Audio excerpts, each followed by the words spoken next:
Hazardous conditions for small craft are likely.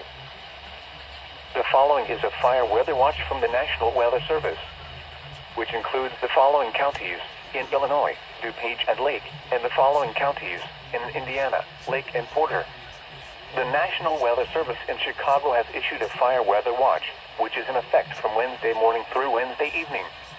Affected area: Lake, Indiana, Porter, Winnebago, Boone, McHenry, Lake, Illinois, Ogle, Lee, Newton, DeKalb, Jasper, Kane, DuPage, Cook, LaSalle, Benton, Kendall, Grundy, Will, Kankakee, Livingston, Iroquois, and Ford counties.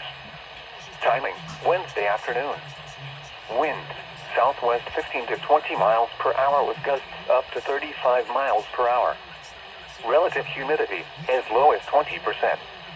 Impacts: dry fuels, low relative humidity, and strong winds will create conditions favorable for the rapid spread of wildfires. A fire weather watch means that critical fire weather conditions are forecast to occur. Listen for later forecast and possible red flag warnings. Here is the forecast.